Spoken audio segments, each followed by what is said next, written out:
nós. Proclamação do Santo Evangelho de Jesus Cristo, segundo João. Glória a vós, Senhor.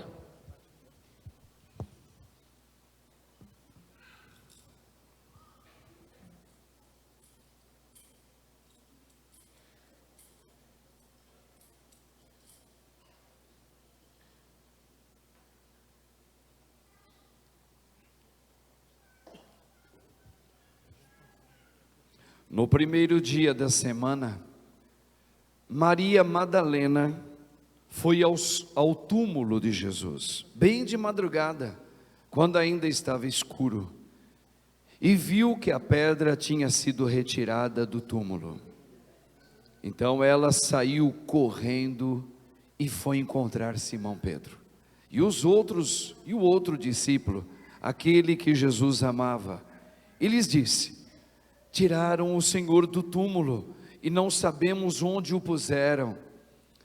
Saíram então Pedro e o outro discípulo e foram ao túmulo. Os dois corriam juntos, mas o outro discípulo correu mais depressa que Pedro e chegou primeiro ao túmulo. Olhando para dentro, viu as faixas de linho no chão, mas não entrou. Chegou também Simão Pedro, que vinha correndo atrás, e entrou no túmulo. Viu as faixas de linho deitadas no chão, e o pano que tinha estado sobre a cabeça de Jesus, não posto com as faixas, mas enrolado num lugar à parte. Então entrou também o outro discípulo, que tinha chegado primeiro ao túmulo. Ele viu e acreditou. De fato, eles ainda não tinham compreendido a Escritura, segundo a qual ele devia ressuscitar dos mortos. Palavra da salvação. Glória a vós, Senhor. Amém, Jesus. Glória a Deus. Aleluia, aleluia, aleluia, aleluia, aleluia, aleluia, aleluia.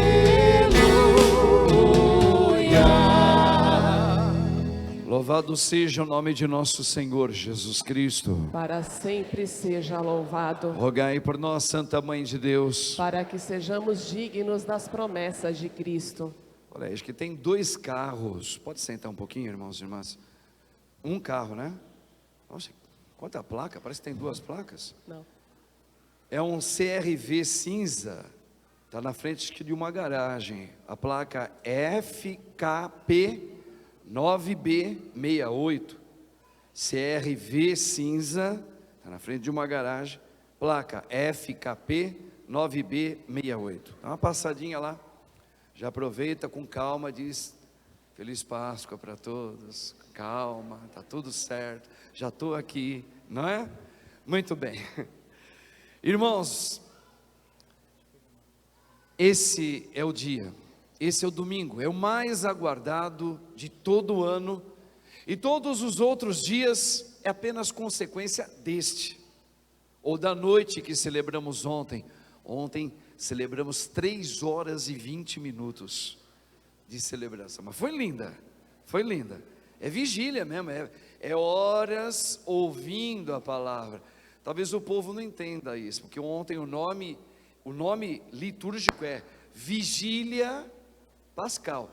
Fique vigiando, vai ouvindo todo o caminho que levou Cristo a entregar a vida dele por você e por mim.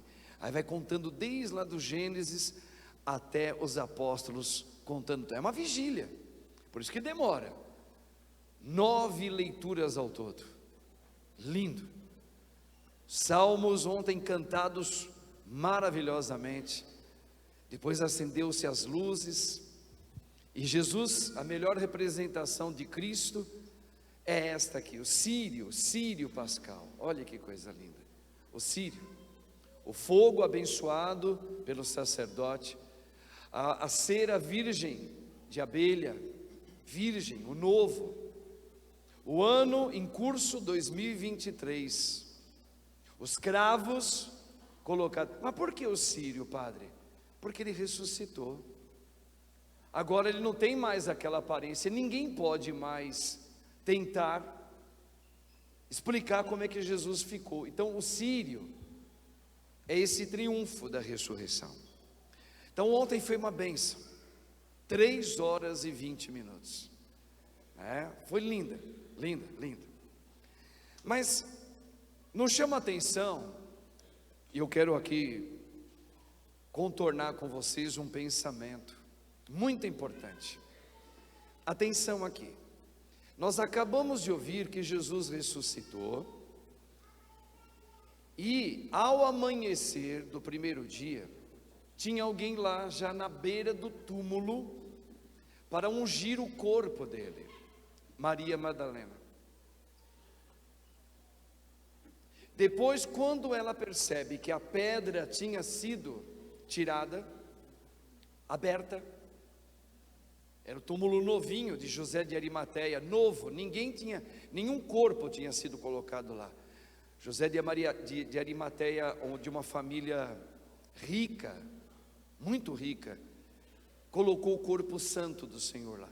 A pedra estava aberta. O que significa Maria estar lá? Talvez algo que a gente não pensa muito, mas deveria pensar para a sua vida e para a minha também. E depois, quando ela vê que o corpo dele não estava, e aí ela sabe depois no outro evangelho vai dizer, o anjo aparece para ela e diz, ele ressuscitou, ele não está aqui. Aí ela sai correndo e vai chamar Pedro, que sempre mostra a organização da igreja, né? Sempre Pedro primeiro. Para ele vai ver, ele vai dar a última palavra, é ele, é o pontifício da igreja, ok? O Pedro, à frente da igreja, ele tem que ver, ele vai dizer, eu vi e dou testemunho. Então, mas Pedro vai, e aquele João vai também. Por que eles vão? Você já parou para pensar que Jesus não apareceu para todo mundo? Por exemplo, nem para a Virgem Maria ele aparece. A Escritura não diz que ele apareceu para sua mãe, a mãe Maria, que estava lá aos pés da cruz dele. Não apareceu. Por quê? Vocês pararam para pensar? Por uma questão muito, parece não, mas ela é óbvia. Porque quem foi para ver, é porque ainda duvidava, porque ainda não tinha entendido. E quando eu não entendo, eu preciso ver, eu preciso ir até lá, porque eu ainda não estou certo disso. Maria nem foi lá, ele nem aparece para a mãe, porque a mãe já tinha certeza de fé, que ele iria ressuscitar. Isso aqui é importante para a gente entender aqueles momentos nossos que às vezes nos angustia, e às vezes a gente quer muito que Deus venha falar com a gente, que Ele mostre um sinal, do porquê que está acontecendo aquilo. Veja, Maria, mãe de Jesus, não a Madalena, ela não foi lá para comprovar nada, porque ela sabia que ele ia ser ressuscitado. Ontem, está dando um pouco de eco, né? O som, está arrumando lá? Ontem nós dissemos, eu não sei se todos estavam aqui ontem na missa, uma das leituras em Gênesis, depois em Êxodo. No Êxodo vai dizer uma palavra que nos chamou muita atenção ontem, e vem de encontro com isso que o padre começou a explicar. Quando Deus revela e dá um filho a Abraão, vocês lembram o nome do filho de Abraão? Isaac, muito bem. Aí Deus anunciou para Isaac, que era um filho tão esperado, e pediu o filho como sacrifício. Isaac sem entender no primeiro momento, o que ele fez? Ele chamou 2 servos dele, porque Abraão era um homem que tinha muitos trabalhadores que trabalhavam para ele.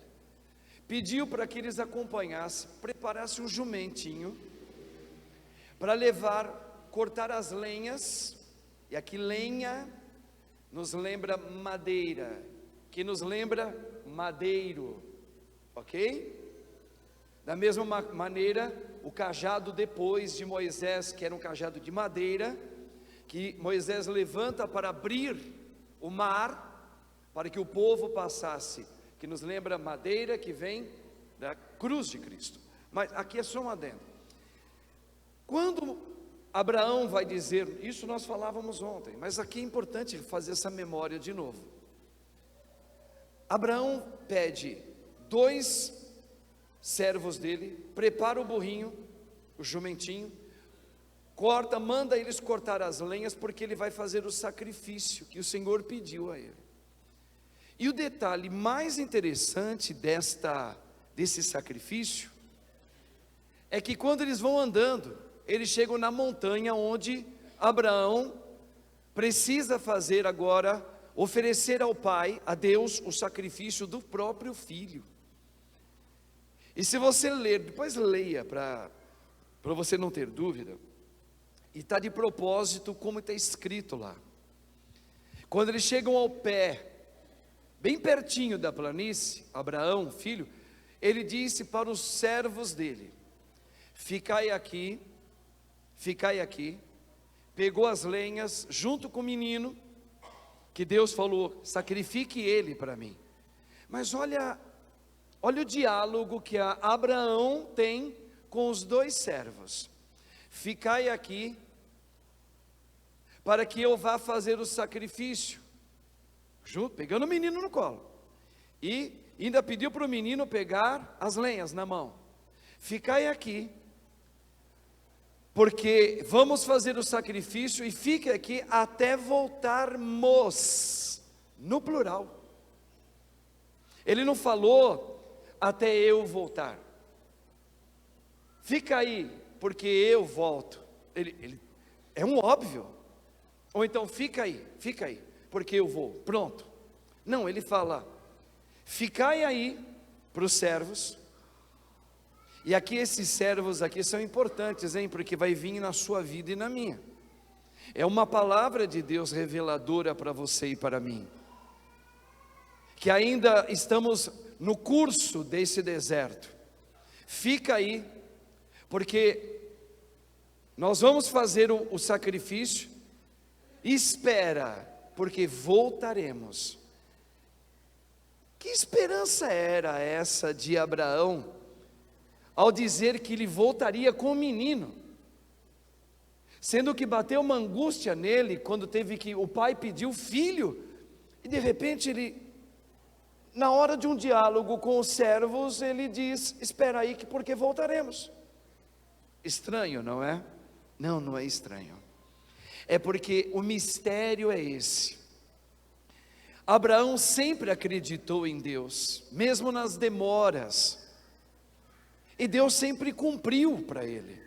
Então ele sabia, se o pai me pediu a vida do filho, é porque o pai sabe para quê, e o pai fará a obra muito grande, onde eu e o filho voltaremos glorificando a Deus. Veja que aqui é uma analogia, que ontem por isso que a vigília é importante, você ler todos os textos, para você entender Cristo, e entender o seu batismo. E aí ele diz, que ele confia em Deus, e Deus não vai decepcionar, e não decepcionou. Ele volta com o menino, porque você sabe o que aconteceu. Vocês sabem o que aconteceu com Abraão e com o menino. Agora você olha aqui, você vê Maria Madalena, ela amanhece, quando Jesus morre, ele já tinha dito, olha, eu vou morrer, mas no 3º dia ressuscitarei. Poxa, eles todos acompanharam, uns à distância, mas Maria Madalena, por exemplo, acompanhou a morte de Cristo, de pertinho com a Virgem Maria, mas ela também foi uma discípula que escutou Jesus dizer: olha, eu vou partir, mas voltarei, porque eu vou ressuscitar no terceiro dia. Tá certo, eles nunca compreenderam bem isso, mas depois de todo esse discurso de Cristo, Maria Madalena, quando chega no domingo, ela ainda vai lá, para tentar ungir o corpo do Senhor, ir lá para, que isso? Veja, ela não entendeu, vamos colocar a palavra, ela não entendeu.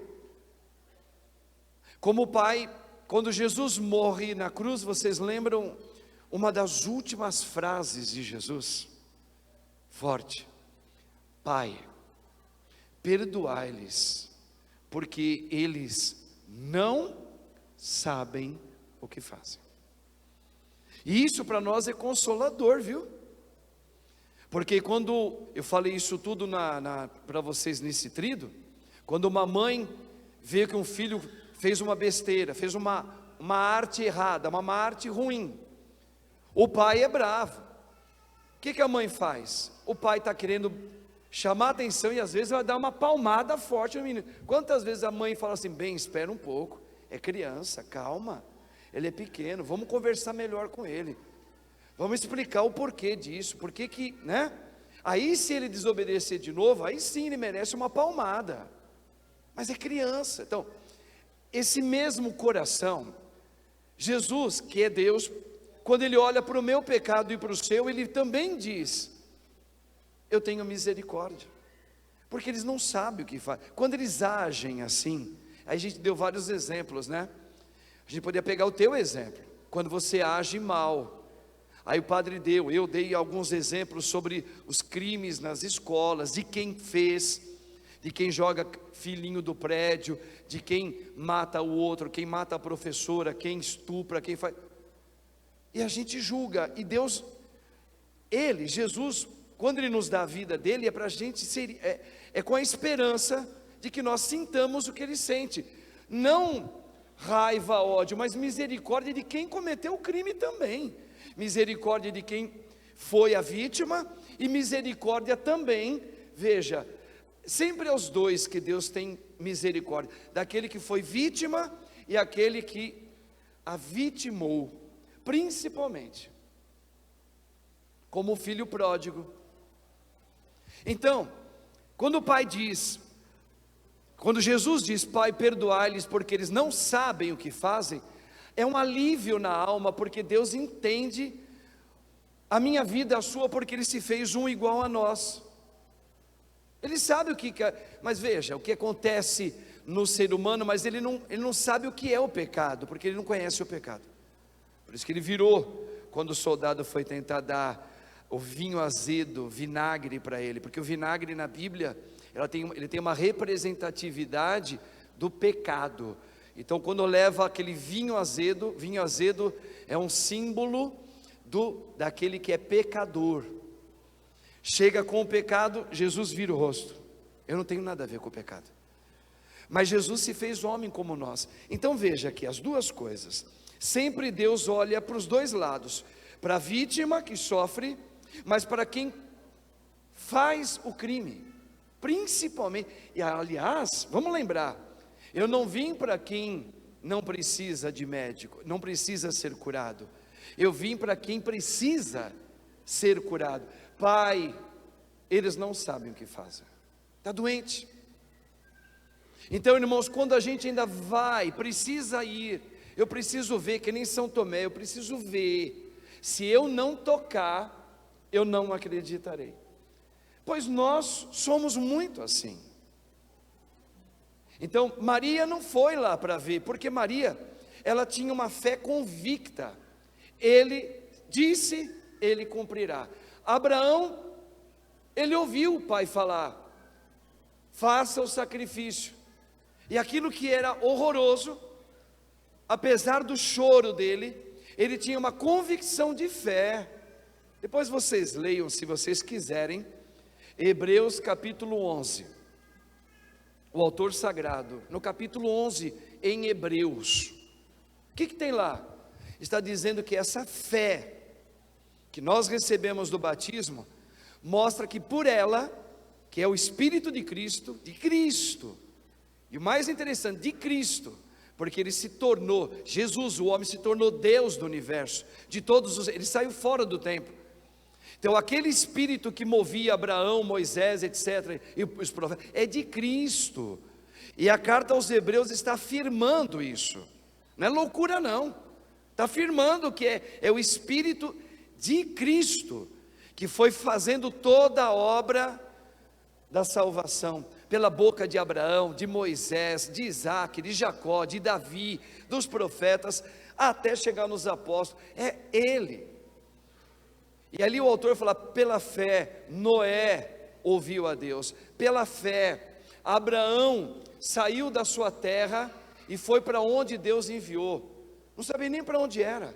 Pela fé, Abraão aceitou sacrificar o filho, mas pela fé ele tinha convicção que Deus estava preparando algo maior, por isso que disse, aguarda aí até voltarmos. E Maria teve essa volta do filho ressuscitado. Será, irmãos, que agora nessa Páscoa, que a gente está anunciando, fazendo memória dela, melhor dizendo, será que nós ainda temos que correr para ir ver?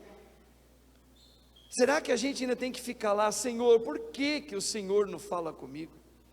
Nós falávamos isso muito ontem, muito. A gente entende agora por que Jesus mesmo, Ele que é Deus, recitou o Salmo 22, falávamos hoje é o terceiro dia que eu estou falando disso. Pai, por que me abandonastes? Mas veja, entenda, irmãos, vocês podem até perguntar, e deveria, se nunca pensou, eu vou atiçar você a pensar. Se Jesus sempre disse, o Pai está sempre comigo, por exemplo, vamos pegar um exemplo agora recente, Jesus ressuscitou o seu amigo Lázaro, antes dele fazer a oração ao Pai, ele teve um diálogo com Marta, e aí, ele diz que Ele é a vida e a ressurreição, e olha o que Jesus disse na hora que ia começar a oração, Pai, Tu estás sempre comigo e Tu sempre me ouves, olha o que Jesus está rezando, Jesus, o nosso Senhor, antes de morrer, experimentar a cruz, a morte maior, Jesus foi morrendo aos poucos, vocês sabem disso. Por que Jesus recita no momento que ele percebe que ele vai morrer? Lá no Horto das Oliveiras, quando ele sua sangue, ele recita o Salmo, e na cruz, ele recita o Salmo 22. Pai, por que me abandonastes? Vamos aí, é uma tirada, vamos ver se alguém pega o porquê disso. Será que Jesus cai em contradição? Se ele está sempre dizendo, eu e o Pai somos um, eu não faço nada naquilo que o Pai me pede para fazer. Veja, que intimidade linda, ele se apresenta assim, e numa hora derradeira, ele vai recitar um salmo, ele recita o Salmo 22, Pai, por que me abandonaste? Gente, será que Jesus teve dúvidas? Porque Abraão não teve, porque Maria sua mãe não teve, e ele mesmo, o próprio Jesus, teria dúvida? Não teve. Nós temos que entender essa recitação do Salmo, que ele diz, no momento mais difícil da vida dele. O motivo é esse, irmãos. Jesus, não esqueça nunca isso, ele também se fez um como nós, e ele sabe quais são as suas lamentações, o teu choro, o teu sofrimento, as tuas alegrias quando você está alegre, ele sabe como é que você é, porque ele se fez humano, ele só não tem o pecado, mas ele sente tudo o que a gente sente, medo, susto, dor, aquela coisa da perseguição, aquela angústia de ser perseguido, a angústia de morrer. Jesus tinha medo também de morrer, como qualquer ser humano, tinha, independente dele confiar no Pai, Quando ele recita o Salmo 22, Pai, por que me abandonaste? Ele está, na verdade, como homem, representando a nós, representando você, dizendo assim, ele não duvida que o Pai não está lá, mas ele sente uma angústia do silêncio do Pai. Pai, onde estás? É a mesma coisa. Olha, eu estou passando por um momento em família tão difícil, no meu matrimônio, eu venho rezando tanto, há tanto tempo, junto com a mãe, junto com o Senhor, mas eu não vejo mudar nada, e olha, o meu matrimônio vem assim, meio que as contusões o tempo todo dia tem contusão no meu matrimônio, e o que está acontecendo de grave, parece que vem piorando. Senhor, onde estás? Que eu não sinto agora uma palavra sua perto de mim. Veja, Jesus sentiu o silêncio do Pai, mas ele nunca duvidou que o Pai não estava lá. Mas ele é como o humano da gente que grita, Senhor, o que é isso que está me acontecendo? E quando demora, Senhor, até quando isso? Mas veja, ele está sempre falando com o Pai, tanto ele crê, que no final, na cruz, ele vai dizer, Pai, na hora que ele está morrendo mesmo, já está entrando em falência, todos os órgãos dele, ele ainda tem força para dizer, Pai, em tuas mãos eu entrego o meu espírito. Veja, Jesus crê. Então, irmãos, esta Páscoa que a gente está celebrando hoje, é para fazer exatamente isso comigo e com você. O Senhor está nos colocando para a gente viajar dentro de nós, olharmos para nós. Eu tenho que olhar para mim. Como que eu estou celebrando essa Páscoa? Como? Se eu tenho a vida de Cristo, eu recebi a vida dele. E não é vida qualquer não, é a vida que venceu a morte. Mas eu ainda estou duvidando, porque a gente está envelhecendo, porque a gente não morre, não morreu ainda aqui. Então a gente está envelhecendo, e só de envelhecer já é um tipo de morte, porque ninguém quer envelhecer, e quem envelhece muito, sabe, ou está sentindo já na carne o que é ficar muito velhinho, velhinha. Veja, acreditar até o fim, como ele disse, voltaremos, o Senhor voltará, e Ele vai fazer a obra dEle. Lembra, Deus quando ressuscita, Ele sai do tempo. O que significa isso? O tempo para Deus, em Deus, não existe mais. Para nós ainda existe, está demorando, ó. Está vendo? A gente está dentro do tempo. Quanto tempo eu estou vivendo isso assim no meu matrimônio? Há quanto tempo eu venho sentindo uma tristeza com uma colega minha? Já estamos envelhecendo juntas, eu tenho uma tristeza com aquela pessoa.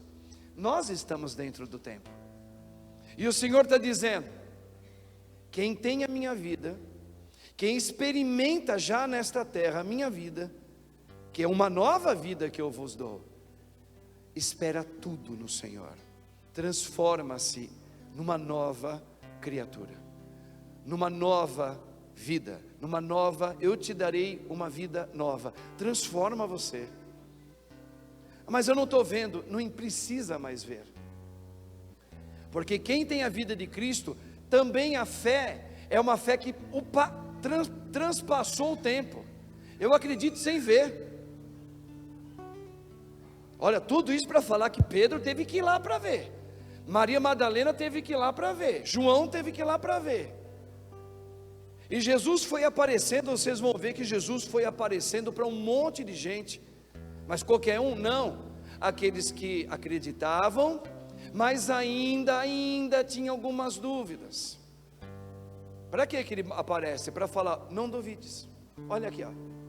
Ele não fez isso com Maria, sua mãe, Mas ele fez isso para os discípulos de Emaús, para Pedro, ele fez isso para os seus apóstolos, ele fez isso para mais de 500 pessoas que caminhavam com ele e que não compreenderam direito a ressurreição. Então é para eles que ele aparece, para dizer: olha, aqui sou eu, não duvides.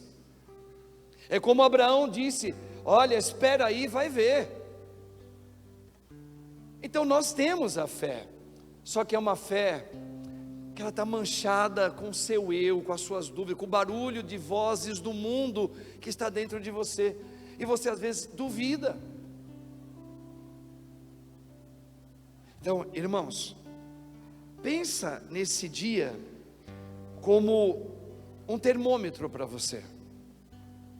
Quem confia no Senhor sabe que esse tempinho espera faz parte de todos nós. Eu sou o caminho, a verdade e a vida. E as virtudes teologais, né? Esperança tem a ver com isso. Espera, voltaremos. Falei ontem, como é que termina a Bíblia? Maranatá. Nós, igreja, olhando para o alto e dizendo para o Cristo, o noivo, a cabeça: amado meu, não demore. E a resposta de Deus: sim, eu não vou demorar, voltarei em breve. Olha lá, de novo em Abraão com o filho. Então tudo faz esta provação na sua vida e na minha. E termino como eu terminei ontem.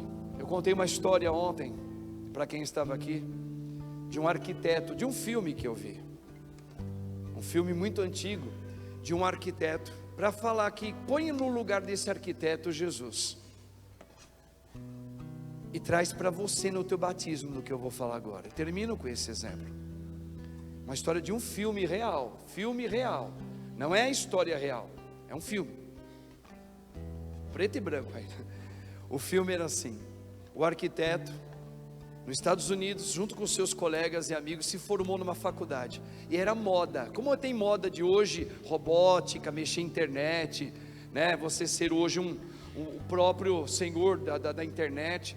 Era moda ser arquiteto, e construir casas, apartamentos ou complexos de construção. Mas a moda era fazer um estilo que a maioria do povo estava curtindo muito, e ele fazia parte dessa geração com seus colegas na faculdade. Todos se formaram e todos começaram a se dar muito bem economicamente, começaram a fazer projetos, recebiam projetos, e todo mundo fechando negócio. Só que ele tinha um diferencial: ele não quis usar os mesmos contornos da arquitetura, que inclusive ele aprendeu muito delas para se dar bem. Ele falou: eu quero fazer um contorno diferente, com linhas diferentes, a aparência vai ser diferente.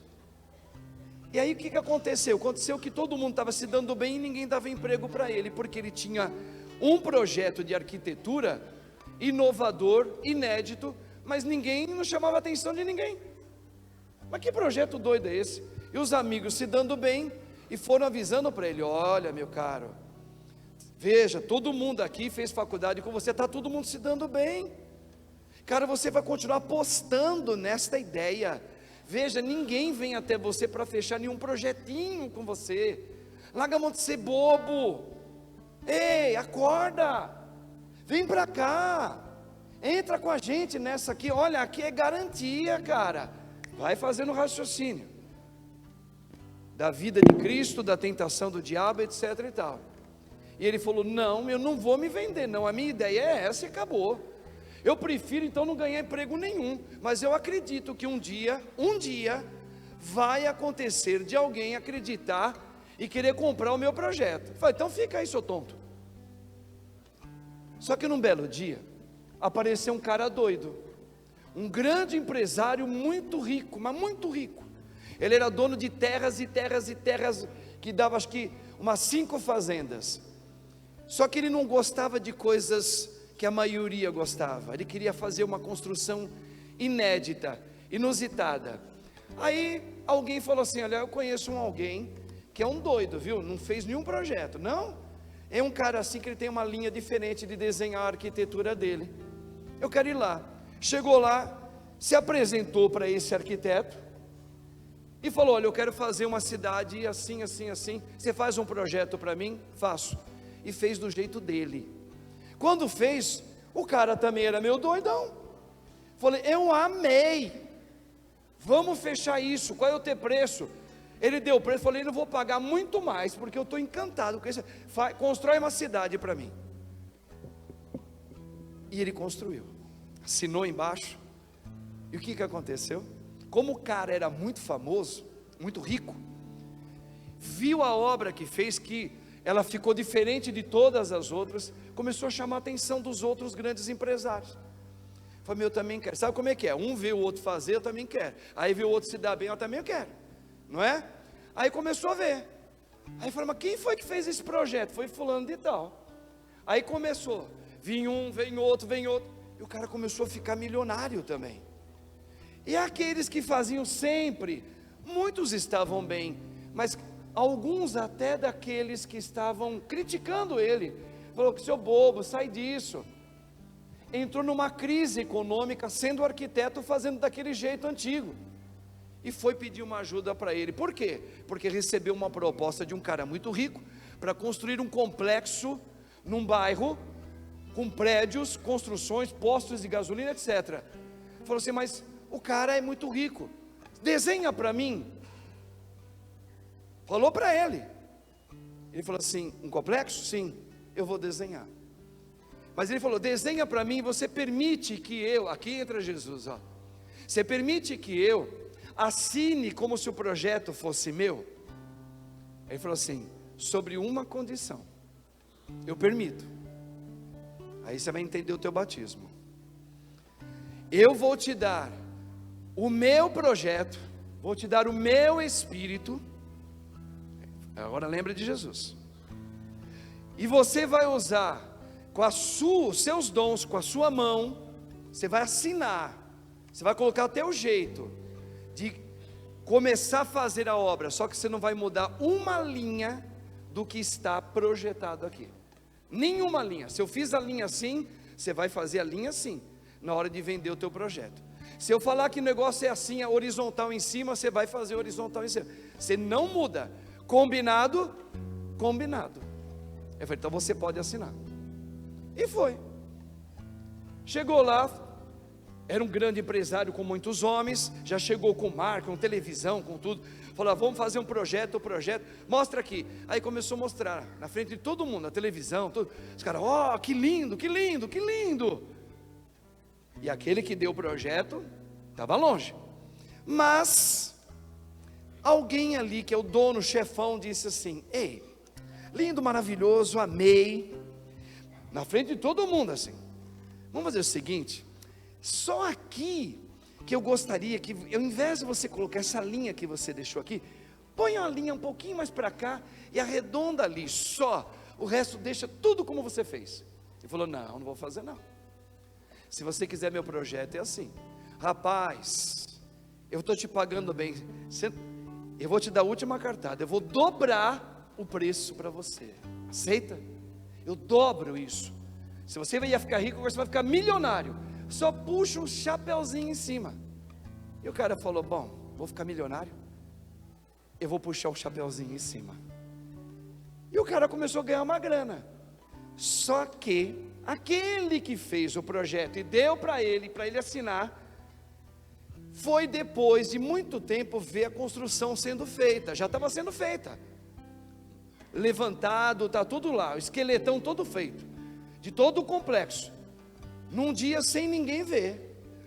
Quando ele viu, porque o projeto era dele, ele falou: ah, o cara mudou aquela linha.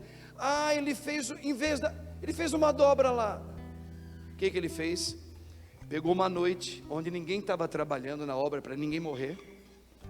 As máquinas estavam encostadas, ele sozinho, junto com a ajuda de uma namorada dele que ele tinha, colocou explosivos em todo o complexo de construção e implodiu toda a obra bilionária. Acabou. Final da história. Ele foi para ser julgado. Pegaram ele. E aquele cara veio chorando, porque perdeu a maior oportunidade da vida dele. Ele falou assim: eu não te falei que não era para você mudar um traço sequer daquilo que eu lhe confiei? Não muda. Você mudou, pois você perdeu a oportunidade de mudar a sua vida. E depois ele foi solto, ele não foi nem preso, esse cara que conseguiu. Ele provou que o projeto era dele e que o cara, ele conseguiu. É o teu batismo, é o meu batismo. E a gente fala: a vida é minha, eu vou fazer do jeito que eu quero. Você não é batizado? Sou, mas eu não concordo muito com o Papa, não. Eu não concordo muito com algumas diretrizes da igreja, não. Olha, eu vou ser católico, mas eu vou fazer o meu catolicismo do meu jeito. Oh, meu irmão, não muda. Ah, eu não fui feliz no meu matrimônio, assim como a igreja pediu, então eu vou casar do meu jeito. Oh, meu irmão, minha irmã, não muda não. Porque o autor da vida, ele fundou, pela vida dele, o espírito dele é imutável. Imutável. Ninguém pode mudar o que Deus já designou como verdade em vida. Não muda. Se ele projetou algo no espírito como família, é aquele exemplo e modelo de família que a gente tem que viver. Se ele projetou um tipo de namoro santo, é naquele estilo de namoro casto e santo que ele deixou. Quem? O projeto, o Espírito Santo. Se ele deixou se alguém te maltrata, se alguém te persegue, ele deixou um projetinho para você orar por alguém que te persegue. Só que você está fazendo o contrário.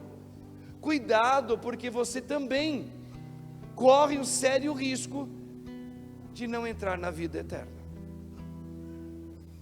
porque não esperou o Senhor, porque não aguentou do jeito de Cristo na tua vida. Que nem as 10 virgens, né? Estava demorando. Aí eu comecei a fazer do meu jeito. Você rabiscou todo o projeto de Deus. Então, irmãos, nesse domingo de Páscoa, o Senhor nos faz lembrar que o Espírito dele é imutável. Ele ama, ele perdoa, mas ele chama você para dizer: Senhor, eu quero te seguir até o fim, mesmo que demore. Eu creio como Maria acreditou. Amém? Isso, irmãos, esse é o católico de verdade, que não muda, não vai procurar outra seita ou religiosidade, é essa. Vou falar de alguém. Letra é linda dessa canção, não é? Ó. Que venceu a morte, que venceu o mundo. Onde ele está? E que está aqui. Quem ele é? Este alguém tem nome, é o nome doce que eu amo tanto. Mas quem ele é? E já vou dizer. O que ele fez? Ele veio salvar. Olha o termo gramatical, olha agora. Ele veio mudar, Ó, minha vida, meu coração, meu, com sua paixão, coisa linda. sua cruz, fonte de água viva, o Cordeiro de Deus, sal da terra e do mundo luz. Quem ele é? Seu nome é Jesus. Ah, se tu soubesse, Essa É onde a gente tem que levar para o mundo, ó. Quem te deu a vida, Quem te dá o céu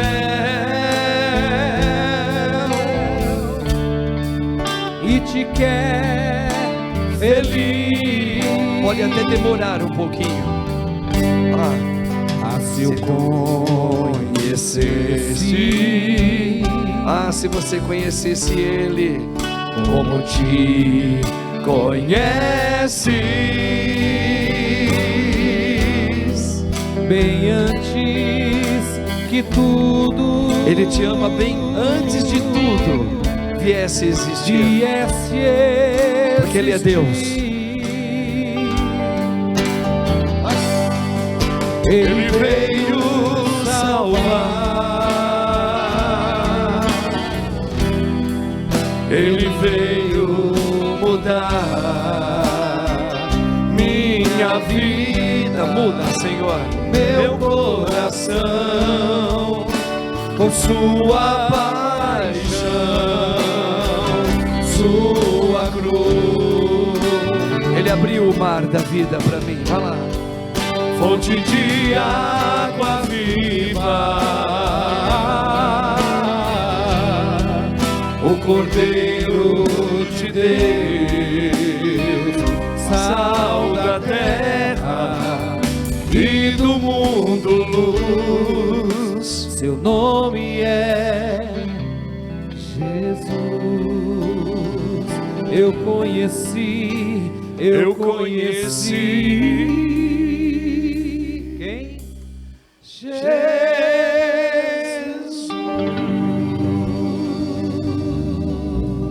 Convido vocês, irmãos, a ficarem em pé.